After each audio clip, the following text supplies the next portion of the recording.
Pensador, Alberti, Sarmiento, Echevarría, eran más iluministas o más historicistas o una mezcla de iluminismo e historicismo. Bueno, uno de los fundadores de la historia de ideas en Argentina, el Corotiero, que fue decano de la Facultad de Filosofía y Letras, llegó a plantear esto en términos de porcentaje, el caso del doctrinarismo francés, ¿no? Que fue 60% historicista y 40% iluminista. Bueno, después de leer millones de páginas debatiendo esto, fue que entré como en una crisis, ¿no? Dije, no, yo no puedo ponerme a discutir, no voy a hacer mi tesis para ver si Sarmiento era un poco más historicista que iluminista, un poco más iluminista. La verdad que antes de dedicarme a eso, prefiero ir a manejar un taxi, cualquier otra cosa, ya estaba harto de eso, ¿no? Ahora, bueno, en ese momento ya tenía claro qué es lo que no quería hacer, todavía no tenía nada claro qué es lo que sí quería hacer, ¿no? Y fue ahí que empezó mi indagación en la teoría, ¿no? Básicamente, ¿qué otras cosas se le pueden preguntar a estos textos si se enmarcan más dentro del iluminismo, del historicismo? ¿Qué otras formas de abordar estos textos se puede llegar a desarrollar, ¿no? Bueno, y fue así que empecé a familiarizarme con otros marcos conceptuales que son los que bueno, poco que habla de una revolución teórica en el campo de la historia intelectual que llevaría, dice él, de la historia de ideas a la historia del discurso político, de los lenguajes políticos, ¿no? Bueno, básicamente, ¿cuál es la crítica entonces a la vieja historia de ideas, ¿no? En general, digamos, toda esta vieja historia de ideas, los enfoques están articulados en torno a modelos de pensamiento tipos ideales, ¿no? Básicamente, bueno, ¿cuál es el tipo ideal liberal, conservador, socialista, etcétera, ¿no? Y bueno, en esto hay ciertos problemas teóricos de base a partir de estos enfoques fundados en modelos de pensamiento, ¿no? El primer problema que aparece acá es el carácter ahistórico de estos modelos. Prácticamente, digamos, desde esta perspectiva, toda la historia intelectual moderna, pero incluso también se puede proyectar hacia el pasado, sería una oscilación permanente entre modelos, ¿no? Hay sería como una suerte de grandes principios. Toda la historia intelectual podría describirse perfectamente como una lucha entre iluministas e historicistas, o entre racionalistas y espiritualistas, entre aquellos que defienden, digamos, el espíritu de la tolerancia y el espíritu de autoritarismo, como una especie de lucha eterna entre dos principios eternamente enfrentados, ¿no? Como eran el bien y el mal en las antiguas cosmologías, porque de hecho normalmente estas dicotomías suelen estar éticamente connotadas, son lo que Koselleck suele llamar contraconceptos, donde uno se define como la contracara negativa del otro, ¿no? El otro problema es el apriorismo. Los modelos suelen ser construcciones a priori, es decir, ¿qué es lo que supuestamente dijo un iluminista, un historicista, un liberal, un conservador? Yo lo podría establecer independientemente si alguien alguna vez dijo eso que se supone que debería decir. Digamos, la historia no es nada más que una serie de circunstancias externas al modelo, pero que no hacen a su definición. Si nunca nadie dijo eso que se supone que debería decir, el problema es de los autores, no del modelo. Es como dice el viejo dicho, ¿no? Si la teoría no corresponde a la realidad, peor para la realidad, ¿no? Bueno, como consecuencia de eso, estos modelos son siempre irrefutables.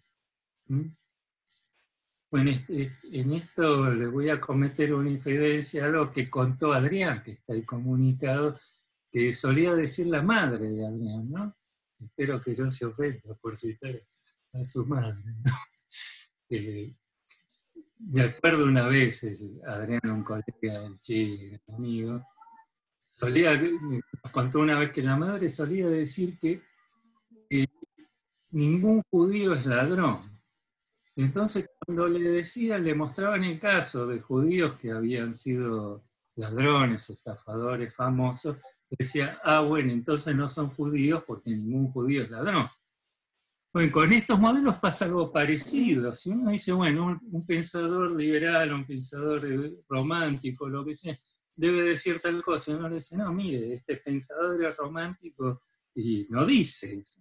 Y dice, bueno, entonces no es un liberal, no es un romántico, porque el pensador liberal dice tal y tal cosa, ¿no?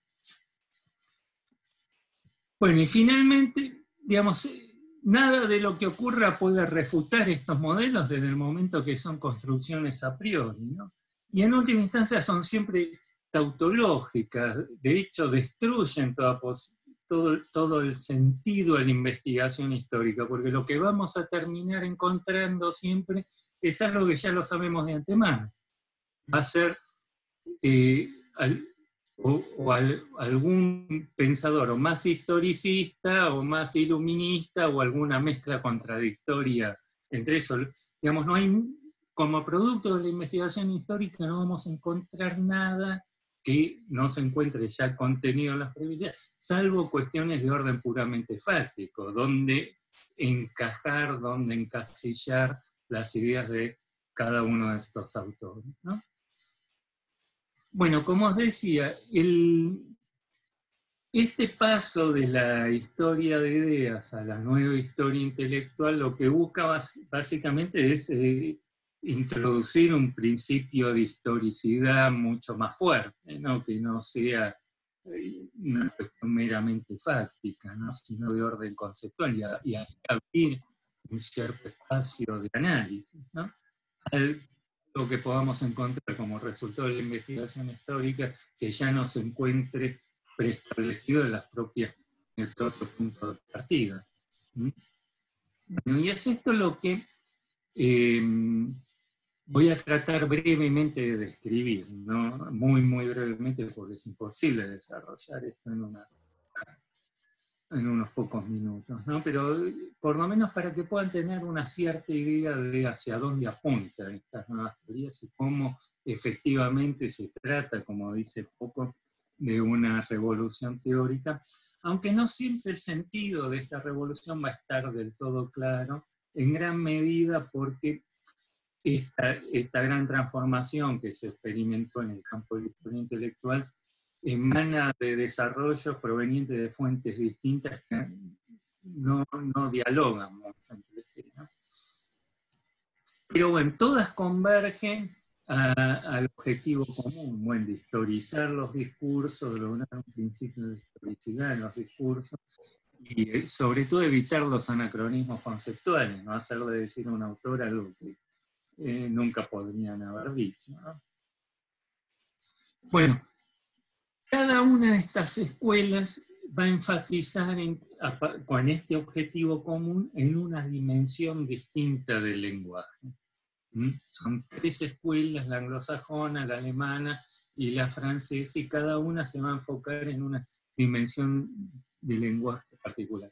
Pues la primera que vamos a ver, que es la escuela alemana de historia de conceptos, la Begriffsgeschichte, se va a mantener en el mismo plano de discurso de la vieja historia de ideas, que es la dimensión semántica, es decir, los contenidos referenciales de los discursos, que es lo que dicen los textos.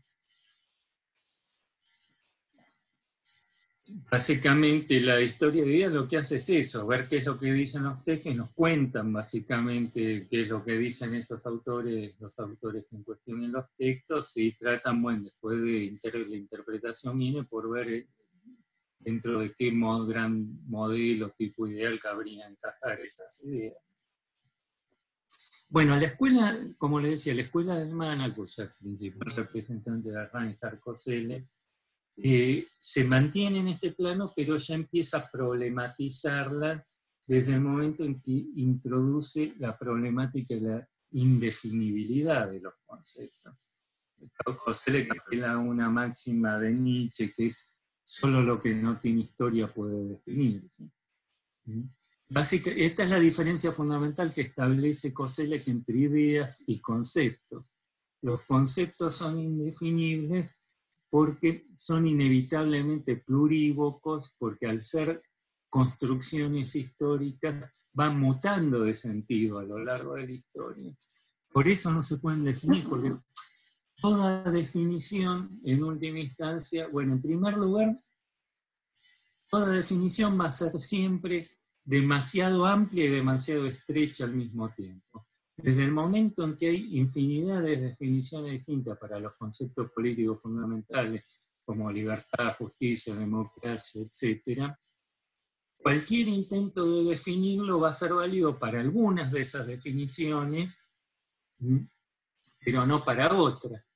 Para poder comprender esta inmensa variedad, esta pluralidad enorme de sentidos que alberga un concepto, tienen que volverse tan vagas que prácticamente no dicen nada.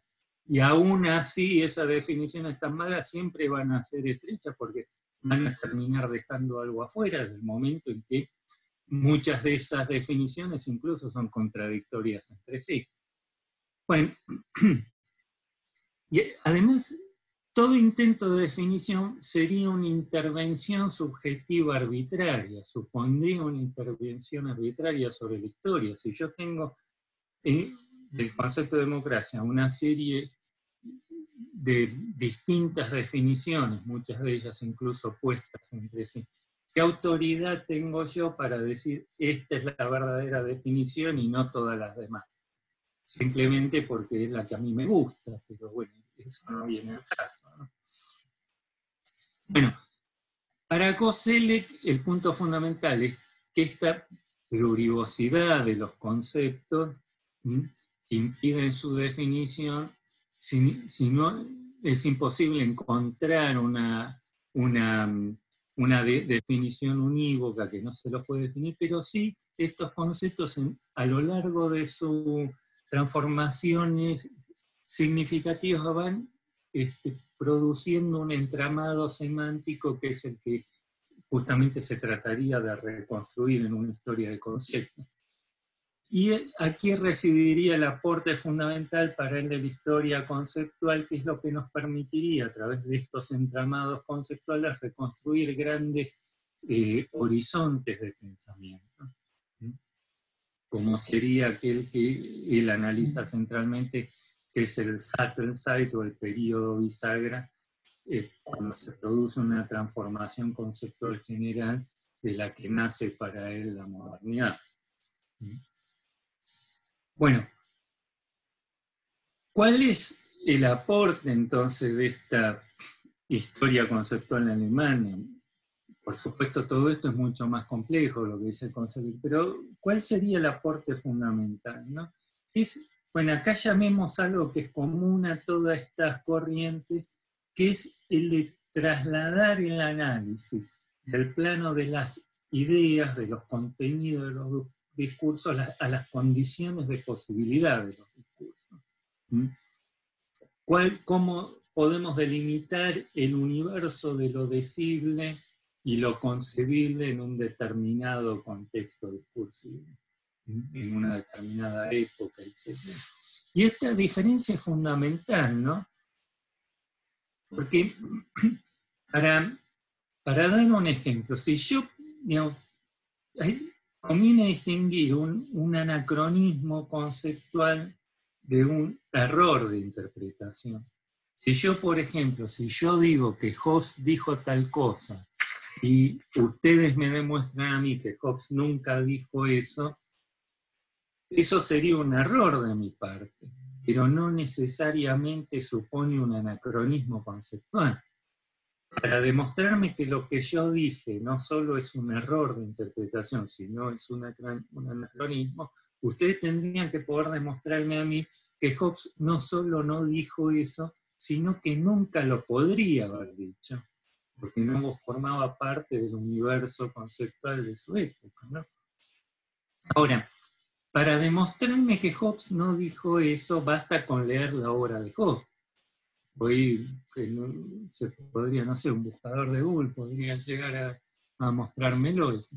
Ahora, para demostrarme a mí que Hobbes no solo no lo dijo, sino que nunca lo podría haber dicho, ya no basta con leer solamente el texto, hay que abrir los textos, eso que yace por fuera de ellos, pero que se encuentra inscrito en los propios textos como su condición de posibilidad, ¿no?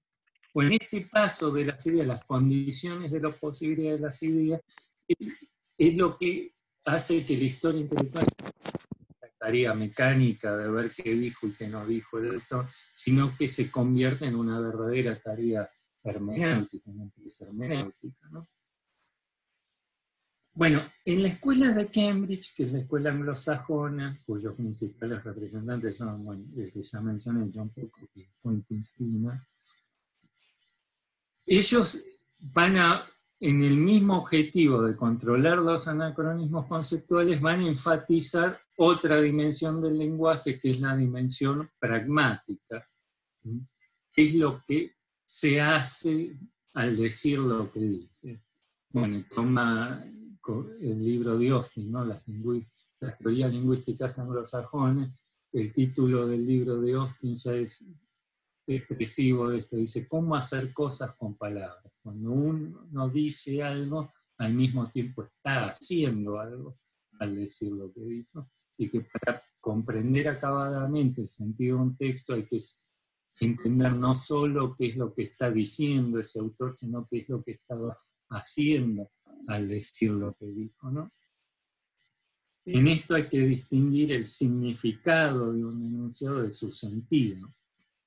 El significado es independiente del contexto de enunciación, de quién habla, en qué contexto habla, digamos. Si yo digo esta camisa es azul, ustedes lo pueden entender independientemente de quién lo dice, a quién lo dice, etc. Ahora, el sentido de un enunciado cambia según el contexto pragmático de enunciación, el contexto comunicativo concreto dentro del cual se producen ese enunciado. No es lo mismo, por ejemplo, que yo diga que Irán es el imperio del mal a que lo diga el presidente de Estados Unidos en una asamblea de las Naciones Unidas. El significado de la afirmación es el mismo, pero el sentido es completamente distinto, ¿sí? Bueno, esta distinción permite una mayor historización, entonces es lo que distingue a los lenguajes, ese contextualismo discursivo distingue entonces a los lenguajes de las ideas e introduce un principio de historicidad en los discursos. Todo discurso se articula a partir de en un contexto comunicativo determinado y se sostiene, digamos, todo intercambio comunicativo que resulte efectivo se sostiene a partir de ciertos presupuestos compartidos, que es lo que hacen posible ese intercambio comunicativo. Entonces, de lo que se trata es reconstruir ese suelo de supuestos a partir de los cuales se articula ese intercambio comunicativo, ¿no? Es decir, todo discurso, todo tipo de discursividad política funciona sobre las bases de ciertos presupuestos de naturaleza epocal, ciertas ideas de la temporalidad, de la naturaleza, etcétera, que si desprendemos las ideas de ese conjunto, de ese entramado discursivo dentro del cual se articula, se terminan convirtiendo en máximas genéricas, banales, que efectivamente se pueden encontrar en cualquier momento y en cualquier lugar, ¿no? Es justamente esos entramados significativos los que nos permiten descubrir qué es lo que particulariza, historiza cada tipo de discursividad concreta. No se encuentra en el plano de las ideas, que son siempre históricas, sino en la serie de presupuestos presentes a partir de las cuales se articula una idea. Por eso, para hacer una historia intelectual de este tipo, no basta con analizar, digamos, horizontalmente, como suele hacer la historia de ideas, bueno, la historia de una corriente de pensamiento, que es lo que decía, y cómo fue cambiando a lo largo del tiempo, sino que habría que atravesar verticalmente el espectro ideológico, porque esos presupuestos compartidos solo se nos revelan a partir de la mutua confrontación de ideas. No se trata de analizar las ideas o las corrientes como si fueran entidades autónomamente generadas, sino reconstruir contexto de debate. ¿Cuál es el suelo a partir del cual, cómo se articula un campo dentro del cual la mutua confrontación entre ideas se hizo posible o pudo tener lugar, ¿no? Bueno, ese sería el aporte fundamental. Esto, como les decía, introduce un principio de historicidad, porque ya no se podrían pretender proyectar, traer las ideas del pasado al presente, no se pueden proyectar las ideas ni hacia atrás ni hacia adelante, más allá del horizonte dentro del cual esos supuestos sobre los cuales esas ideas se fundaban resulta efectivo. Bueno, finalmente, la tercera de las escuelas, tengo que apurar porque eso no queda mucho tiempo, enfatiza una tercera dimensión del lenguaje, ¿no? Digamos, la tradición francesa va a estar más marcada por la impronta estructuralista, entonces van a enfatizar más esta dimensión formal o estructural de los lenguajes. Básicamente, un lenguaje, a diferencia de un sistema de ideas, pues no es un conjunto de ideas, sino no es un conjunto de máximas o principios que puedan listarse, sino un modo característico de producción de ideas o de enunciados. Yo no puedo definir el lenguaje español, digamos, todos los lenguajes son en última instancia indeterminados semánticamente. Yo no puedo definir el lenguaje español haciendo una lista de todo lo que yo puedo decir en correcto español, porque es siempre infinito. Lo que define cada lenguaje, tanto natural como también los lenguajes políticos, son los modos característicos de producción de esos enunciados. Es decir, un lenguaje es una entidad de orden simbólico, de segundo orden simbólico, es decir, no un conjunto de enunciados, sino un modo de producción de enunciados, lo que Mosterin llamaba conceptores, es decir, conceptos de conceptos, ¿no? Y esto es fundamental, distinguir estos dos planos para no confundir, ¿no? Bueno, en primer lugar explica por qué los lenguajes como liberal, etcétera, no se pueden definir, porque en realidad lo que uno puede decir en perfecto castellano una cosa y también todo lo contrario. Y esto explica por qué los historiadores se encuentran con problemas cuando ven que un historiador supuestamente liberal dijo algo que no encaja dentro del modelo. Y en realidad, afirmaciones muy diversas y aún contradictorias entre sí, sin embargo, pueden responder a una misma matriz discursiva. E inversamente, ¿no? La recurrencia de ciertas ideas puede estar ocultándonos la permanencia de los lenguajes. Por eso no hay que confundir cambios a nivel de ideas con cambios a nivel de los lenguajes. Las ideas pueden cambiar, pero los lenguajes pueden seguir siendo lo mismo o viceversa. Ciertas ideas pueden repetirse a lo largo de la historia, pero ya tienen un sentido distinto porque se encuentran encastradas en entramados discursivos ya muy distintos, ¿no? Bueno, hasta acá ¿cuál sería entonces la diferencia entre ideas y lenguaje? Les voy a dar un ejemplo, digamos, que es quizá el de la música, ¿no? Quizás sirva para ilustrar esto, ¿no?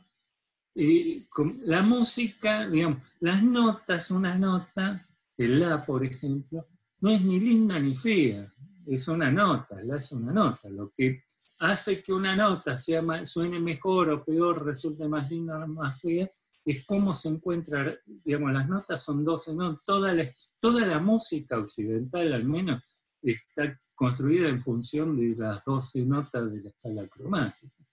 Pero si tomamos las notas en sí mismas, no nos dicen nada, no nos permiten distinguir en qué se diferencia, por ejemplo, el barroco del romanticismo, ¿no? Lo que nos permite distinguir distintos modos de creación musical. En primer, bueno, hay dos dimensiones en la música, que es la melodía y la armonía. La melodía es la sucesión de notas, la armonía es la superposición de notas. Bueno, como decía, lo que nos permite ver si una nota suena bien o no tiene que ver con cómo se encuentra entramada con otras notas en forma sucesiva y a su vez cómo se entronca cuál es la estructura armónica subyacente, ¿no? Pues con la historia intelectual pasa algo parecido, con los discursos pasa algo parecido. Por un lado, las ideas en sí mismas no nos dicen nada si nosotros no podemos reconstruir cómo se encuentran a su vez articuladas las notas entre sí. Digamos, lo que cambia de una época a otra no son necesariamente las ideas, sino el cómo se relacionan esas ideas entre sí. Y al mismo tiempo, eso sería, digamos, la melodía, la armonía, es cómo el discurso político a su vez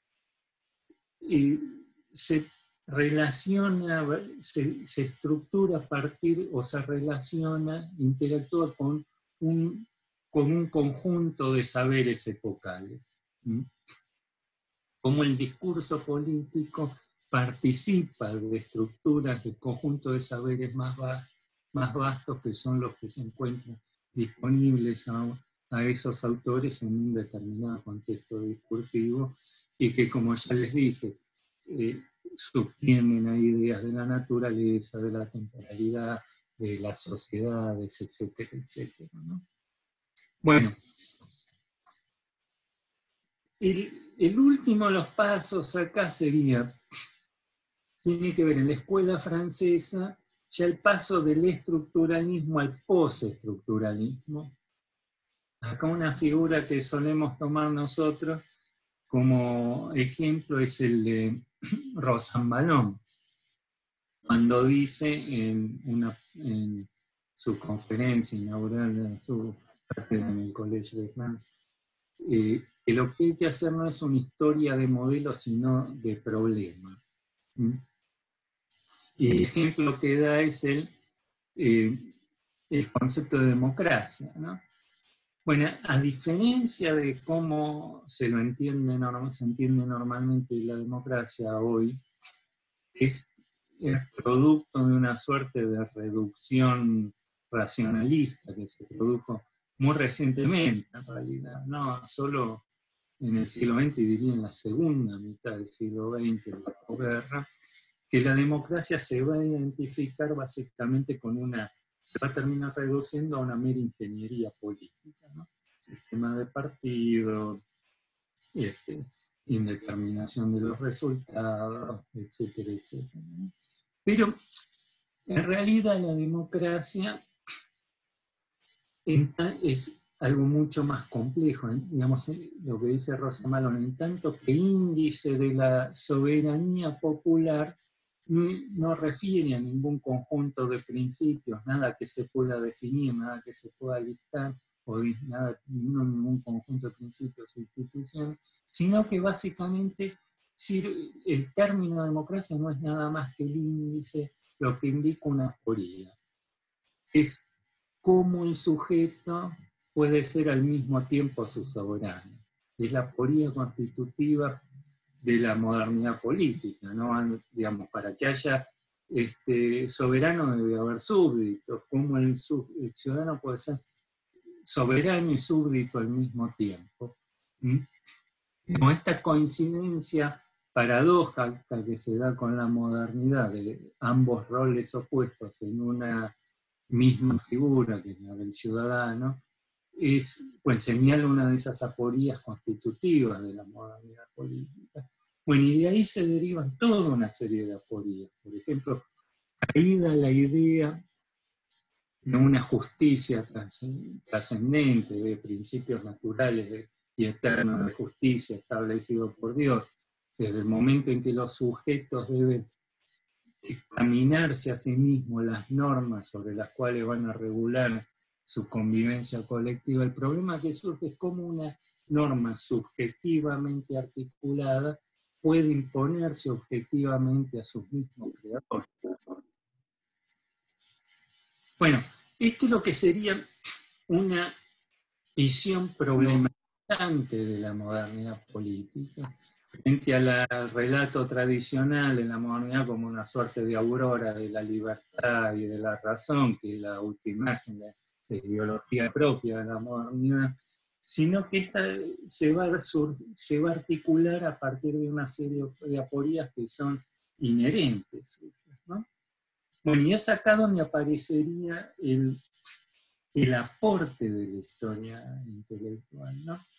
Que es el aporte hacia el presente, que es desnaturalizar nuestros propios, no nos va a permitir ir al pasado para dar lecciones para el presente, porque eso supondría una apelación sistemática al anacronismo, ¿no?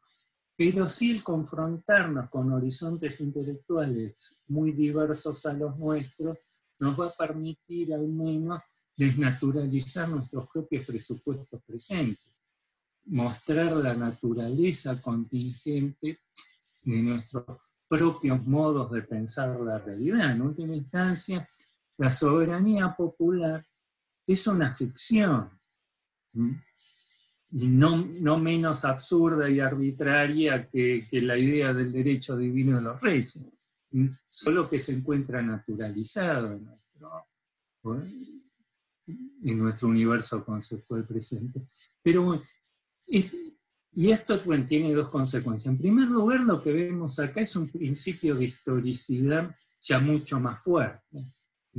No se trata, a diferencia de lo que dice Koselleck, que los conceptos no se pueden definir porque cambian históricamente, sino a la inversa. No cambian históricamente porque nunca pueden lograr su vocación de constituirse los discursos como sistemas lógicos y racionalmente integrados, que se encuentran fundados sobre, hay un vacío de sentido que es constitutivo suyo y que impide la clausura lógica de esos órdenes conceptuales, y es lo que lo abre a la historicidad, a la contingencia.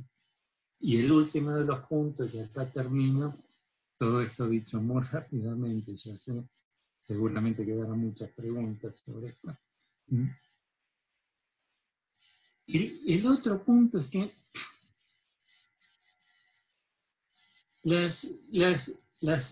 bueno, esto tiene que ver ya con el aporte más específico de Foucault, ¿no? Que tiene que ver con un... bueno, ya en el periodo después del periodo arqueológico, él, cuando deja de hablar de epistemes y empieza a hablar de discursos, ¿no? Y este es el punto crucial, en realidad, ¿no? Es la ruptura con las filosofías del sujeto o las filosofías de la conciencia. Lo que nos descubre Foucault es la existencia de una dimensión de realidad simbólica que se encuentra inscrita en los propios sistemas de práctica y que son constitutivas de ella. Por ejemplo, bueno, hay un texto de Rabinov y Sullivan sobre Foucault, donde le cuestionan a Foucault cierto idealismo, este antinomio entre idealismo y materialismo. Él caería en el idealismo por enfatizar los discursos por sobre las prácticas, ¿no? Pero en realidad es medio absurda esta crítica que ellos hacen, porque ellos mismos, analizando la obra de Foucault, muestran hasta qué punto esto ya no es válido de Foucault. Bueno, en el caso del nacimiento de la clínica, cuando habla Foucault del nacimiento de la práctica médica, él define un discurso como aquel conjunto de reglas o normas que regulan una determinada práctica. Entonces, digamos, toda práctica presupone, parte de una serie de presupuestos y normas. No existe la práctica médica antes de las normas que regulan esa práctica. ¿Mm? Bueno, esto tiene que ver con, digamos, hay toda práctica, ya sea de orden político, social, económico, se sostiene sobre una serie de supuestos contingentemente articulados. Hay ciertas ficciones o estilizaciones que son constitutivas de esas prácticas. Los billetes que nosotros tenemos en los bolsillos no valen nada, son un papel pintado. Que el billete de 100 pesos vale 100 pesos es una ficción en realidad.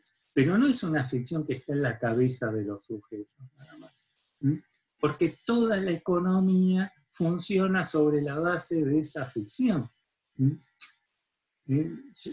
Nadie, cuando se dé cuenta de no vale nada, es un papel pintado, lo va a tirar ese billete. Bueno, lo mismo pasa con la idea de soberanía popular. Es una ficción, pero no se puede entender nada. En realidad no existe la soberanía popular, ¿no? Es una ficción, pero todos nuestros sistemas políticos funcionan sobre la base de esos supuestos y no podemos entender nada de cómo funciona la política contemporánea si no partimos de la base de esos presupuestos. Bueno, este es el punto para mí crucial, ¿no? Es el que apuntan a todos. Es romper con la dicotomía de base de la vieja historia de ideas, que es extraposición entre ideas y realidades, como si existiera por un lado ideas surgidas vaya a saber de dónde, en un mundo puro de ideas, y que independientemente de las tramas comunicativas concretas dentro de la cual se pueden producir y modificar las ideas, ¿no? Que se producen más a saber dónde y solo subsecuentemente se vienen a inscribir bien o mal en realidades concretas, y que por otro lado existan prácticas políticas, sociales crudamente empíricas que no se encuentren siempre ya atravesadas por entramados significativos. Bueno, ya la idea de Skinner y de la Escuela de Cambridge, desde el momento en que introduce la dimensión pragmática, cómo hacer cosas con calidad, ya esta posición entre ideas y realidades ya empieza a perder sentido, porque los discursos son ellos reales, ¿sí? Son actos de habla alineados junto con otros actos de habla. Bueno, de lo que se trata entonces para Foucault, en esto va a ser más radical que la Escuela de Cambridge, en esta ruptura con la filosofía de la conciencia, es analizar esa dimensión de realidad simbólica, que es de orden simbólico, pero al mismo tiempo objetivo. Tradicionalmente se piensa que las ideas solo están en la cabeza de los sujetos, no están en las representaciones, y una realidad que es externa. Estas son de orden simbólico y sin embargo son objetivas, que se dan con independencia de la conciencia y la voluntad de los sujetos. Y termino acá. Digamos, para tomar un ejemplo concreto, ¿no? ¿Qué decimos nosotros cuando hablamos de la secularización del mundo que se produjo en torno al siglo XVII? No queremos decir que la gente no sigue creyendo en Dios. Hay encuestas hace un par de años en México, donde en México dice que el 90% de la gente en México cree en la existencia de Dios. Ahora eso no tiene nada que ver con que crea o no crea en Dios. Lo que define la secularización del mundo no tiene nada que ver con las creencias de los sujetos, sino cómo cambian las condiciones de articulación pública de esas mismas ideas. Y por esto puede servir otra anécdota. Una vez Napoleón lo cita Ferdinand Laplace, que es el astrónomo que completa el sistema newtoniano, y lo increpa y le dice, mire, en su sistema no hay lugar para Dios. Y Ferdinand Laplace le dice, esa es una hipótesis de la que puedo prescindir, ¿no? Y efectivamente era así, ya para el siglo XVIII,